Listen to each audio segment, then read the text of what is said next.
Hello everybody. So today we have another speaker to present their innovations in the work that they're doing. Today we're with Dr. Borghild Hillestad from Benchmark Genetics, Norway. So welcome, Borghild. And thank you. Introduce yourself and your company, please. Yes, well, as you said, I work for Benchmark Genetics Norway. This is a former Salmo breed and Aquaforce Genetics Center that has merged into one. What I work as is a genetics manager, meaning that we are managing the nucleus of our Atlantic salmon strain in Norway. So that is mainly my work. I try always to increase the robustness and the growth in the fish, and we try to monitor it in a way so that we get a robust and sustainable strain for the industry.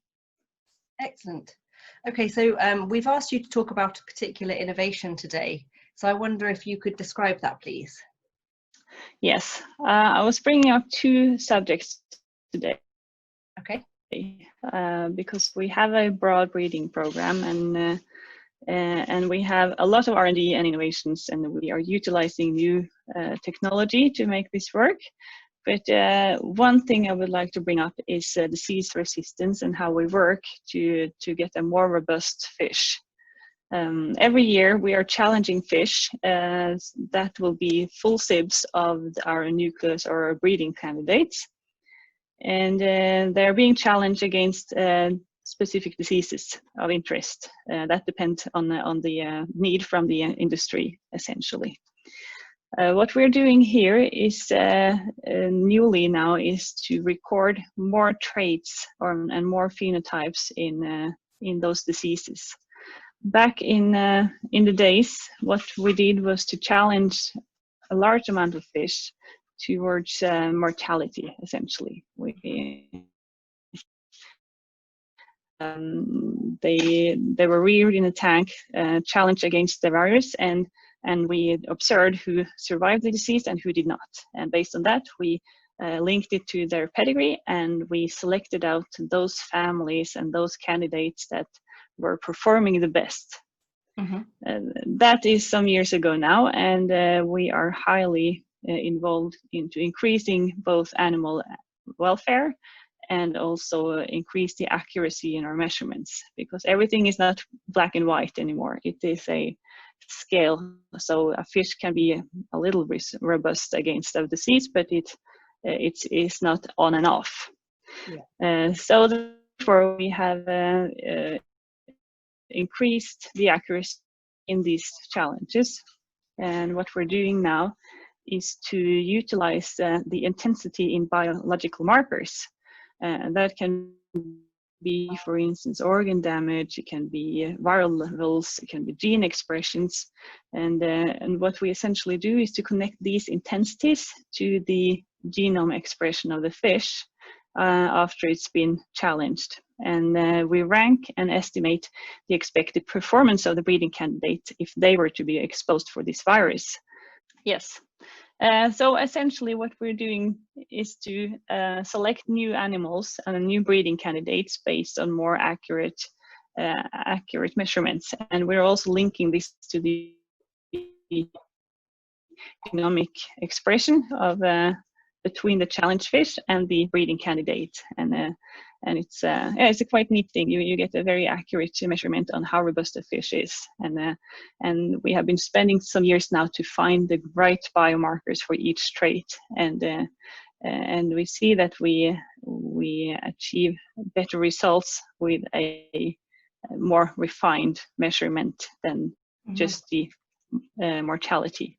And also it is highly increasing of animal welfare, as we are not challenging the fish now till it dies by itself. So we are terminating the fish before it gets that ill, which okay. is quite a relief, I must say.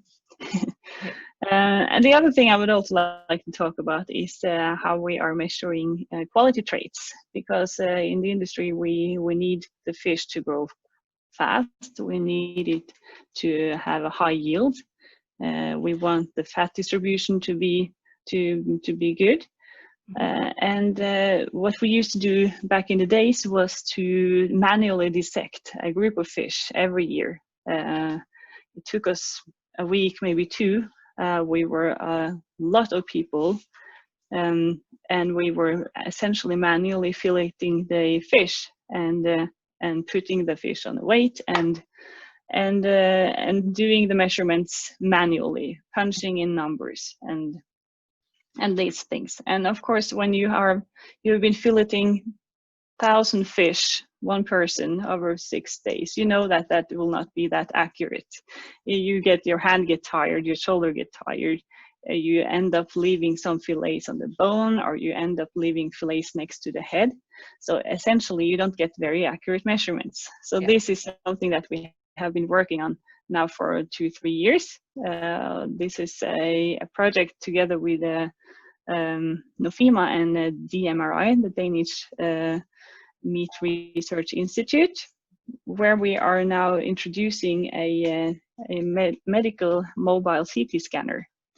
And essentially we are just scanning the entire fish using the CT scanner and extracting phenotypes with the virtual cuts and densities from the CT scanner, which is really highering the accuracy. So this is a huge step. So that is two main work we're doing now on our population. Excellent. Okay. So I guess it's of obvious interest to the Irish aquaculture producers, but I wonder if you could talk about that a little bit more, about how it might be of interest going forwards. Yeah, of course. Well, what the industry wants is a robust fish, a fish that survives in the cage from it when it's set to sea till it's being slaughtered. And to do that, essentially we need to make sure that the fish we produce is robust also genetically.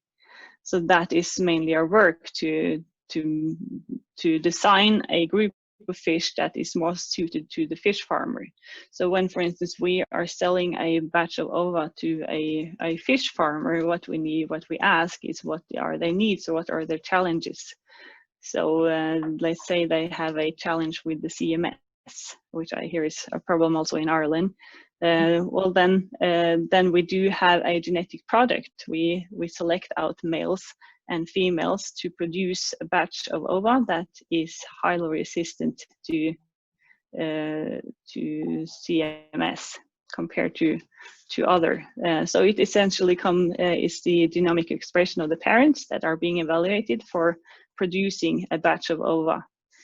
And the same goes with the quality traits. Here also we make sure that if the producer is in a need of a high growth, or are evaluating that as very valuable to them, then we make sure that the parents also has very high growth predictions. Excellent. Okay. So how does your work that you do in your organization compare to other people who are doing similar trials and experiments? Well, that is also something that we wonder, of course, because we don't know all the company secrets of our competitors. But what we know is that, for instance, these biomarkers that we are utilizing, they are one of a kind. This is our own R&D and our own way of hiring the accuracy. And the same goes with the CT scanner. The CT scanning and doing that on animals has actually been performed back in the days as well, but that was at an early stage for salmon, and the CT scanner back then were not fully developed. So lots of improvements have happened on the technological front as well. And in Norway, for instance, the Norwegian breeding company for pigs, they have utilized CT scanning for their boars in many years already. So it's essentially an idea that we have developed further and optimized it for fish. So we have invented or designed fixtures to place the fish in, because it is essentially a normal medical CT scanner. Then you can scan yourself inside it if you want to. And we have tested it also if it's feasible, for instance, to scan sedated fish, which also was possible. The challenge is, of course, to sedate it just enough that it lies still for 3.5 minutes, but then also that it wakes up properly. But that also works. Okay. So these two things is something that we are one of a kind, at least at this stage, compared to the competitors. Excellent. Okay. So what's the next step for this innovation? And I guess it would be particularly nice if you can focus on bringing your knowledge to Ireland and how possible that is.